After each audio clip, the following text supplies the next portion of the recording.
चीज देखी क्या था वो? थोड़ा सा दिमाग तो घुमा होगा कि यार हेलीकॉप्टर बिना रोटेटर घुमाए अपना ऊपर लिफ्ट हुआ जा रहा है ना? कंफ्यूजन हुआ? किस किस को समझ भी आ गया होगा कि हुआ क्या ये, राइट? कैसे हुआ ये? अगर हम लोग ध्यान से देखें बेटा, ये कहीं ना कहीं हमारे लिए ऑप्टिकल इल्यूजन टाइप से है। अब सर आप ऑप्टिक्स पढ़ाने आए हो, पहली इल्यूजन की बात कर रहे हो, राइट? क्योंकि हमें चीजें अमेज क्या करती है, मुझे ये सारी चीजें अमेज करती है यार कि ऐसा कैसे, राइट? तो जब मैंने ये फर्स्ट टाइम वीडियो देखा, और ये मेरे को रोहित सर ने दिखाया था एक बार फर्स्ट टाइम वीडियो, तो बेसिकली है क्या यहां पर कि जो हमारा कैमरा है ना, वो हर एक शटर स्पीड होती है, मतलब हर एक पर्टिकुलर टाइम के बाद वो फोटोज लेता रहता है। जब हम लोग कभी वीडियो रिकॉर्डिंग कर रहे होते हैं तो होता क्या है कि वो हर एक पर्टिकुलर टाइम पे फोटो लेता जा रहा है, और उसको जब कंटिन्यूअसली चलाता है तो हमें मोशन दिखाई देना स्टार्ट हो जाता है। तो रोटेटर जब वो घूम रहा था, जैसे ही वो एक चक्कर काट रहा था तो उसी समय कैमरा फोटो खींच रहा था, दोबारा चक्कर काटा उसी समय कैमरा ने फिर से फोटो खींचा। इसीलिए जब वो वीडियो चल रही है तो आपको वहां पर ब्लेड घूमता हुआ ही नहीं दिखाई दे रहा, और लगेगा कि प्लेन, वो जो हेलीकॉप्टर है वो ऊपर उठ रहा है ना? तो मैं आप सभी का स्वागत करता हूं एक डेमो में जो है हमारे पास लाइट एंड रे ऑप्टिक्स के ऊपर, राइट? मेरा नाम राजवंत सिंह है। मैं आपको ये वाला पार्ट आगे लेके जाऊंगा और पूरा हम लोग 12वीं खत्म करेंगे पूरे जोश के साथ, और सारी चीजें हम लोग कवर अप करेंगे, एक भी चीज हम लोग नहीं छोड़ेंगे। तो आते हैं हम लोग अपने टॉपिक के ऊपर, लाइट, ठीक है? तो ऐसा क्या पंगा है यार? क्या हमारे को लाइट्स के बारे में सब कुछ पता है? क्या हमें जो चीज पता है वो क्या सही है, क्या चीज उसमें गलत है? और क्या हमारे लिए लाइट जो one of the our sensation है, अगर देखा जाए सेंसेशन ऑफ साइट, हम लोगों के 5 सेंसेस में से एक सेंस है देखने का, राइट? तो क्या लाइट जो हमारे लिए इतनी इंपॉर्टेंट है, इंसानों के लिए इतनी इंपॉर्टेंट है, क्या हम लोग उसको एग्जैक्टली उसी तरीके से समझ पाए हैं जिस तरीके से नेचर में वो है? ठीक है? क्या जानवरों को लाइट इतनी इंपॉर्टेंट है जितनी हमें है? डॉग को देखो, वो स्मेल करके चीजें ढूंढ लेता है, अपना खाना इधर जाना उधर जाना स्मेल करके देख लेता है। लेकिन इंसानों के लिए अगर देखा जाए तो साइट एक बहुत इंपॉर्टेंट चीज है। तो चलिए हम लोग इस चैप्टर के अंदर घुसते हैं और मैं आपको कुछ चीजें यहां पर दिखाता हूं, ठीक है? हमारे पास पहली चीज, अभी ये रिसेंटली न्यूज में आया था, ठीक है? बहुत रिसेंट न्यूज में अगर आप ढूंढोगे, ठीक है? और ऐसा नहीं है कि ये पहली बार आया, कई बार आया। आप ध्यान से देखो कि जो हवाई शिप है वो समुद्र से ऊपर उठी हुई है। This is an optical illusion, ऐसा नहीं हो सकता, ठीक है? लेकिन कुछ ना कुछ यहां पे ऐसा फिनोमिना हुआ जहां पर कोई बंदा अगर इसको देखेगा उसको लगेगा शिप हवा में उड़ रही है। अगर किसी को लगेगा कि मैंने ये फोटोशॉप किया है, नहीं, ठीक है? तुम गूगल कर सकते हो, ये न्यूज में था और बहुत रिसेंट न्यूज में था। अब बात है इसके पीछे हुआ क्या, ऐसे नहीं पता लगेगा भाई। पहले तो इस चैप्टर को जरा ध्यान से समझो, ये तुम्हें क्या क्या चीजें सिखाने वाला है। अब तुम जरा इस चीज को ध्यान से देखो, this is another an optical illusion. यहां पर मैं पहले बता दूं, ध्यान से देखोगे, बहुत ध्यान से देखोगे तो सारी लाइंस स्ट्रेट है, ये सारी पैरेलल लाइंस हैं और इसके अंदर बॉक्सेस है, कलर कर रखे। लेकिन अगर आप हल्का सा कैजुअल व्यू रखोगे तो आपको सारी लाइंस एंगल पे स्क्यूड लगेंगी।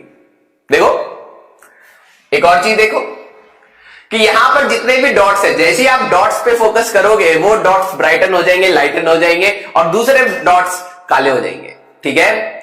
तो ऐसा क्यों हो रहा है? आप इधर फोकस करोगे तो ये व्हाइट होगा, ये सारे ब्लैक हो जाएंगे, यहां पे फोकस करोगे तो ये व्हाइट हो जाएंगे, ये सारे ब्लैक हो जाएंगे। ऐसा हो क्यों रहा है? ये भी एक पंगा है। दूसरी चीज, तो क्या ये चीज तुम्हें इंटरेस्टिंग लग रही थी, है ना? इंटरेस्टिंग तो है यार, ऑब्वियस ही बात है। जहां पर हमें थोड़ी सी क्यूरियोसिटी जग जाएगी, अरे यार ये कैसा हुआ, तो इंटरेस्टिंग हो ही जाता है। कईयों का होता है अरे ये क्या हो गया, हटाओ इसको, ऐसा कभी नहीं होगा। अब क्या हमारे लिए ये ऑप्टिकल इल्यूजन्स हमेशा इंटरेस्टिंग ही है? मैं आपको, क्योंकि आपको पता है मैं मेट्रोलॉजिस्ट की फील्ड से आया हूं, ठीक है? मैं एविएशन सेक्टर में था जहां पे हम लोग वेदर फोरकास्टिंग करते थे, फ्लाइट्स को लैंड कराने के लिए, टेक ऑफ कराने के लिए उनका रूट डिसाइड करते थे। तो वहां पर मेरे को कुछ ऐसी चीजें मिली, हमारे को कुछ चीज ऐसी बताई कि कई बार ऐसे प्लेन क्रैश हुए हैं सिर्फ ऑप्टिकल इल्यूजन की वजह से। सिर्फ ऑप्टिकल इल्यूजन मतलब 250 से 300 लोग, सिर्फ आपको क्या नजर आ रहा है उसके हिसाब से आप इंटरप्रेट नहीं कर पाए और एक्सीडेंट्स हुए। तो क्या ऑप्टिकल इल्यूजन सिर्फ एक इंटरेस्टिंग फैक्ट है, या फिर फ्यूचर में जब आप एक इंजीनियर या फिर एक डॉक्टर बनेंगे तो आपको इस चीज को भी ध्यान रख के इसको रेक्टिफाई भी करना पड़ेगा? ये न्यूज के 2 एग्जांपल लिए, मैं ज्यादा इस चीज में नहीं जाना चाहता, लेकिन मैंने 2 एग्जांपल ऐसे लिए जो आप गूगल करके सर्च कर सकते हैं कि किस तरीके से हमारे पास ऑप्टिकल इल्यूजन्स ने भी एक्सीडेंट्स कराए। कई बार जब फ्लाइट लैंड हो रही होती है तो एक्चुअली में हमारे पास रनवे कितना डेप्थ पर है इसका अंदाजा नहीं लगता। एक बार एंटार्क्टिका में साइंटिस्ट रिसर्च के लिए गए थे, तो क्या होता है कि पूरा बर्फ बर्फ था, तो वहां पे भी व्हाइट स्नो इल्यूजन, ठीक है, एक ऐसा इल्यूजन होता है पायलट को कि जहां पे उसको लगता है कि वो नीचे जा रहा है और कई बार ऊपर जा रहा है, ठीक है, क्योंकि हर चीज व्हाइट है, वो ग्राउंड के साथ उसका रेफरेंस सेट नहीं होता, तो उसको इल्यूजन देता है। उसमें भी साइंटिस्ट की डेथ हुई थी, ठीक है। तो कहीं ना कहीं ये आपको बाद में आपके ऊपर रिस्पॉन्सिबिलिटी आएगी इस चैप्टर को पढ़ने के बाद, ठीक है। आपने ये चीज लाइट के बारे में अगर मैं कहूं तो आपने बहुत जगह देखा है। हमारे पास अगर पानी में, बारिश में अगर आप कहीं पे एक बूंद तेल का गिरा दो, ठीक है, थिन फिल्म बन जाएगी तो कलरफुल दिखेगी, रंग बिरंगी दिखेगी तुम्हें, राइट। आपको भी पता है ऑप्टिकल केबल्स आप यूज करते हो, ठीक है, ऑप्टिकल फाइबर चाहिए पापा, नेट की स्पीड चाहिए, डाउनलोड नहीं हो रहा है ना, तो हमारे पास ऑप्टिकल केबल्स का भी वर्किंग यहीं से आ रहा है। फिर उसके बाद आपने मिराजिस तो देखे ही, मतलब मिराजिस के बारे में सुना ही होगा, राइट। हमारे पास कई बार आप गर्मी में जब ट्रेवल करते हैं तो आप रोड पे पानी टाइप का देखते हैं, ठीक है, वो इल्यूजन भी हमारे पास कहीं ना कहीं रे ऑप्टिक्स से ही आता है। ये मैंने अपना एग्जांपल लिया है, ठीक है, कि किस तरीके से हम लोग वेदर फोरकास्टिंग करते हैं। This is a radar image. आप यहां पे जो ये ब्लू, डार्क ब्लू देख रहे हैं, तो ये बादलों का वो सेक्शन है जहां पे पानी कंटेंट कम है। हमें पता है कोई भी रेडिएशन जाती है टकरा के वापस आती है, तो सब चीजों का रिफ्लेक्टिविटी होता है। बर्फ की रिफ्लेक्टिविटी ज्यादा होती है, ठीक है। अगर आपको यह लगता हो कि आप किसी बर्फ वाले एरिया पे जाओगे और आपको टैनिंग नहीं होगा, आप काले नहीं पड़ोगे, तो आपका बहुत, ये मतलब एक मिसकंसेप्शन है।